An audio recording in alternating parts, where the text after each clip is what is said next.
Mga kumabog na kandidata sa Miss World Opening Ceremony. Hello Parawalas, mabuhay! This is Giselle Ortega and welcome back to my YouTube channel.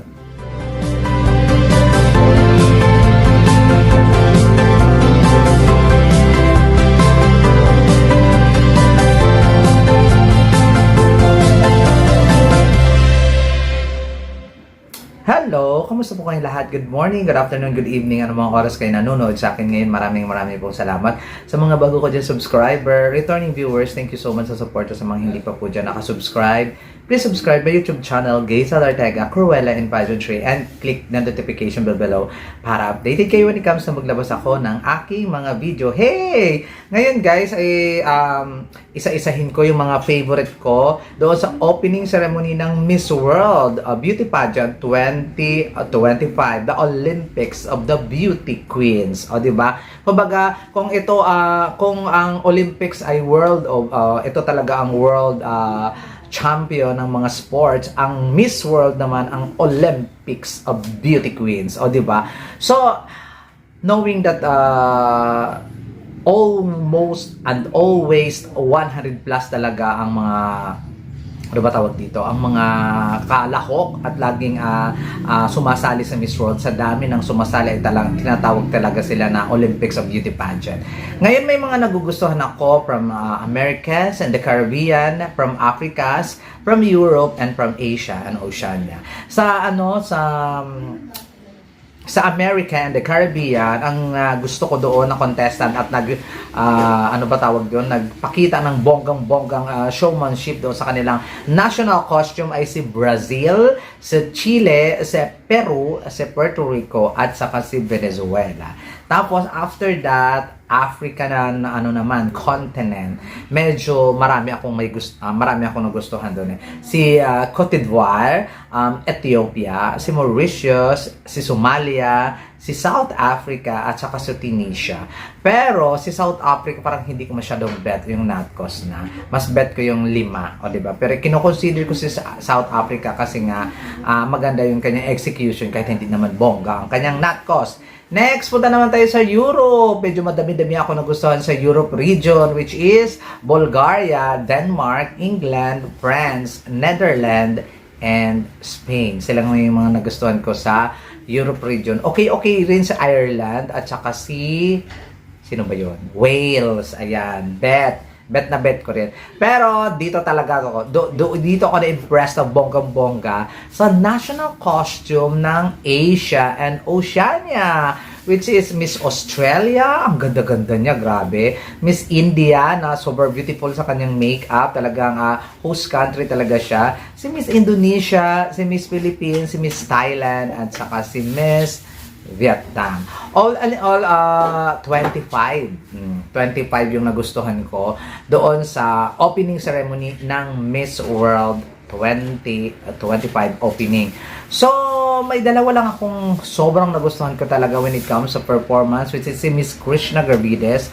Grabe no, face card talaga si Krishna Gravides. Ang ganda din yung kanyang execution sa kanyang national costume. Although sabi nila paulit-ulit na, lagi na lang pamaypay, pero wala naman tayong magagawa dyan. Yun yung traditional niya gusto niyang i-present. So, yun ang ating i-accept. Kung ano ang ini-offer, yun ang ating i-accept, di ba? Hindi yung naghahanap pa tayo ng kung ano-ano pa.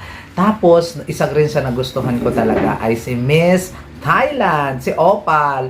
Ang ganda, ang linis. O, di ba? Favorite siya ng cameraman. Hindi ko alam kung favorite din siya ng organization, pero grabe ang pagtutok sa kanya ng camera, nakaka-Miss World. Kumbaga, nung pumunta siya sa Miss Universe, ay nakaka-Miss Universe siya, pero nung pumunta siya dito sa Miss World, nakaka-Miss World na siya. Alam niyo yun, yung very low-key yung beauty ng no beauty ngayon na meron si Opal. Talagang kung anong pupuntahan niyang pageant, kaya niyang mag-adjust. Hindi kagaya ng iba na Miss World yung pupuntahan, Miss Universe yung galawan. Ganon. So, congratulations talaga. Silang dalawa, to be honest, nalinisan ako sa performance at sa costume ni Miss Thailand. Kay Philippines, nagalingan ako sa execution. So, parang sila yung top 2 ko talaga. But for me, it's Krishna Gravidas talaga when it comes to performance level. And yung face card talaga mo, hindi mo matatanggi talaga si Krishna. Pero syempre, wala naman tayong magagawa, mahal na mahal ng camera etong si Thailand. O di ba? Pero alam niyo naman na medyo yung pa-advocacy ni Krishna hindi masyadong kabog-kabog yun kagaya ng hinahanap ni Aling Julia, di ba? Naghahanap talaga si Aling Julia about breast cancer. At syempre, marami namang may advocacy ng about breast cancer, pero ito talaga, malaki talaga yung chance ni Miss Thailand o ni Opal na makuha ang corona kasi nga, yun yung very vocal naman talaga sila. Which is, syempre, marami nagsasabi, luto, o kung anong mga prutahe ang mga niluluto, kung ano yung mga ingredients, o di ba? Pero naiintindihan ko naman kayo kasi gusto ninyong manalo din naman tayo ng Miss World. Pero syempre gusto rin naman ng mga ibang lahi at ng lalong-lalo ng Thailand na manalo din sila kasi wala pa silang Miss World. So kung ano ang natin, yung pagkauhaw at pagkagigil sa corona ng Miss World ay mas uhaw sila, o di ba? Kaya nag-reflect doon sa mga performances ng mga candidates nila. So, may ibibigay ba kay Krishna at saka kay Opal ang Miss World crown? Battle of Krishna ang Opal talagang eksena kasi yung ibang mga girls kumabog naman tapos hindi naman maganda ang costume. Kumbaga, silang dalawa lang talaga ang mas nabetan ko talaga ng bonggang-bongga. Maganda ang costume, tapos maganda pa ang pag-perform, tapos maganda pa ang mga mukha ni Opal at saka ni Krishna. Kaya ayun, sila ang top 2 ko talaga, pero nalinisan lang talaga ako sa performance ni Opal, nabonggahan naman ako sa performance ni Krishna. There you go guys, kayo, sino ang nabetan ninyo sa Miss World opening ceremony at nakita ba ninyo ang pa-opening ceremony ng Miss World? Ang bongga, di ba? At pinapakita na talaga nila na sila ang Olympics of Beauties.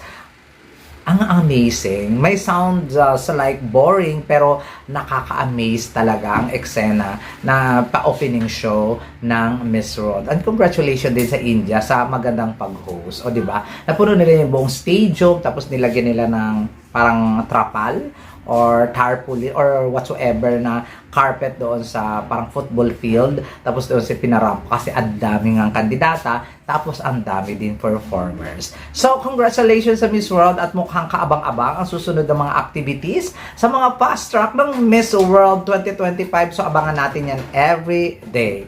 Maraming salamat. This is Swin Gazel Ortega and paalam.